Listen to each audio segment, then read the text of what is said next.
Աղբանության մասով կարճ հարցս հետևյալն է, որ արդյոք համակարգը պատրաստ է նաև կիրառելու են արտոնությունները, որոնք որ հաստատվել էին ավականու կողմից, այսինքն իմ համար անհայտ է նաև այն process-ը, որով որ արտոնություն ակնկալող անձը պետք է տեղեկանքներ բերի տարբեր մարմիններից եւ այդ ինֆորմացիան լինելու է համակարգում թե ոչ։ Երկրորդ հարցը, պարոն Ավինյան, ձեզ է վերաբերվում, աղբանության այս նախագիծը ըստ էության ցույց է տալիս, որ ընդհանրապես քաղաքային իշխանությունը համակարգային որոշումներ չի ընդունում հարցերի շուրջ, ու որոշումը ընդունվում է, հետո արվում են փոփոխություններ, հետո արվում են արտոնություններ, հետո արվում են բացառություններ եւ այլն։ Հիմա երկու տարբեր հարցերի մասին բարձրաձայն են, որոնք այս պահին առկա են։ Մեկը վերաբերում է փողոցների, որ Երևանի քաղաքապետարանը որոշակի տնտեսվարողների տալիս է կայանման իրավունք, այդ նախագծերը, որ գալիս են հանձնաժողովը չունի աշխատանքային որևէ կանոնակարգ, այսինքն հանձնաժողովի անդամները ամեն հարցի մասին ընդունում են որոշում, բայց չկա ինչ-որ քաղաքականություն մշակված, օրինակ մի հոգանոց տնտեսվարող սուբյեկտն է կարող է դիմել, 1000 հոգանոցներ, մեկը կարող է լինել սուպերմարկետ, մեկը կարող է լինել հյուրանոց եւ այսպես շարունակ։ Եվ սա խնդիր է առաջացնում այնքանով, որ եթե մարդիկ գնում են տարեկան կարմիր գծեր ու տարվա սկզբին կա օրինակ հասանելի 1000 կայանատեղի կարմիր գծերի, երբ որ մենք շարունակաբար տալիս ենք այդ սպիտակ գծերը տնտեսվարողներին, այդ գծերի քանակը գնալով նվազում է, այսինքն մի օր կարող է որոշակի կարմիր գիծ վճարած քաղաքացի դատի տալ, որովհետև իր հասանելիությունը կարմիր գծերին փոփոխվում է շատ արագ տեմպերով։ Երկրորդը դա վերաբերվում է ապօրինի կրպակների հարցին, որը ես անցյալ անգամ բարձրացրեցի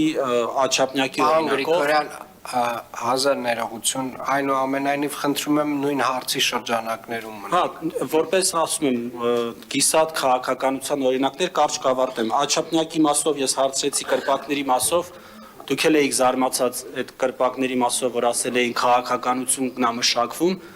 ու առ այսօր անհայտ է, ինձ որևէ պարզաբանում գրավոր չի տրվել, թե հիմա Երևան քաղաքում ի վերջո ապօրինի կրպակների ճակատագիրը ինչ որ մի կանոնակարգով մշակվելու է, որով մեկը թողնվելու է, մյուսը չէ, որովհետև կրպակների մասով էլ կա խտրական էլի գործունեություն, մի մասը կա, մի մասը չկա, բոլորն էլ համայնքային հողերի վրա են, ու երեկվա ձեր ստեղի նիստի ժամանակ դուք ասեցիք, որ համայնքային հողերի վրա որևէ կրպակ չենք թույլատրելու, եւ այդ մասով էլի խնդրահարույց են, այսինքն արվում են հայտարարություններ, բայց գործողությունները այլ բանի մասին են խոսում։ Շնորհակալ եմ, պարոն Գրիգորյան, վերջին 3 տարիների ընթացքում երևի թե ամենամեծ քանակով կրպակներն են հեռացվել Երևան քաղաքից եւ այդ աշխատանքները շարունակվում են։ Շատ դեպքերում այդ աշխատանքները զուգորդվում են նաեւ դատական process-ներով եւ լինում են գործողությունների վրա որոշակի արգելանքներ Երևանի քաղաքապետարանի, բայց այնուամենայնիվ մենք շարունակաբար այդ աշխատանքը իրականացնում ենք եւ մենք համայնքային ապօրինի ձևով տեղադրված համայնքային հողի վրա ապօրինի ձևով տեղադրված բոլոր կրպակների, բոլոր շինությունների դեմ այս անդադար պայքարը մղելու ենք եւ սա շարունակական process է։ Ինչ վերաբերում է աղբանության հատվածին, նախ մի շատ կարեւոր արձանագրում եմ ուզում անել, որը կարծում եմ կարեւոր է այն առումով, որ երևանցիները մաքսիմալ տեղեկացված լինեն։ Նախ եւ առաջ Երևանի քաղաքապետարանը, երբ որ ընդունում էր սանմաքրման նոր վճարների նոր ձևաչափը, նաև հենց այդ ժամանակ մենք տեղեկացրել էինք, որ անպայմանորեն քննարկելու ենք արտոնությունների հատվածը եւ երկար քննարկումներից հետո նաև արտոնությունները ընդունեցինք։ Այսինքն մենք այն ժամանակ ենք դեռևս դա հայտարարել, որ արտոնություններ նույնպես լինելու են, որպեսզի, այսպես ասած, էքստրեմումներ չունենանք։ Եվ ինչ վերաբերում է արդեն համակարգերին, թե որտեղ է ներդրված, պարոն Հովհաննիսյանին պետք է խնդրեմ տեղեկացնի արդեն ինչ ձևերով կարող են վճարումները կատարել, բայց որ ամենակարևորն է այսօր այս որոշմամբ սիրելի երևանցիներ մենք արձանագրում ենք, որ մինչ այս պահ կուտակված որևէ տույժ տուգանք չի գործում, ամբողջը հաշվանցվելու է ձեր փաստացի սանմաքրման վճարին։ Խնդրեմ։ Շնորհակալություն, պարոն քաղաքապետ, հարգելի գործընկերներ եւ հարգելի քաղաքացիներ։ Ուզում ենք ձեզ տեղեկացնել, որ աղբանության վճարումները արդեն հասանելի են եւ հասանելի են առցանց տարբերակով։ Վճարումները կարող եք իրականացնել yerevan.am կայքում համապատասխան բաժնում,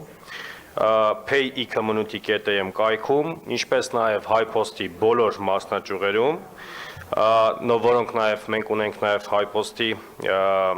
ներկայացուցիչներ մեր վարչական շրջաններում, նաև ուզում եմ նշել, որ վարչական շրջաններում ենք կարող իրականացնել աղբանության վճարները, EasyPay վճարային համակարգով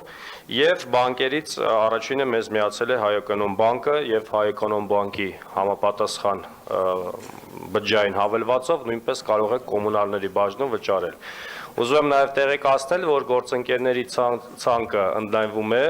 եւ մոտակա 1-2 շաբաթում մենք ունենալու ենք մի շարք այլ առևտրային բանկեր, որոնց միջոցով նույնպես կարող եք հավելվածների միջոցով վճարումներ իրականացնել, շուտով նաև Telcel համակարգն է միանալու եւ ես կարծում եմ մոտ 1 ամիս հետո բոլոր այն տարբերակները, որոնք որ նախկինում հասանելի են եղել, նույնպես շուտով հասանելի կլինեն եւ այլևս քաղաքացիները դժվարություններ չեն ունենալու։ Շատ լավ, շնորհակալություն, արձագանք։ Կայանատեղերի մասով, քաղաքականության մասով էլ էլի արձագանք եք։ Անկեղծ ասած, էլի հարցին չի վերաբերում եւ կայանատեղիների վերաբերել հարցին առաջարկում եմ հարց ու պատասխանի շրջանակում հարցը տակ։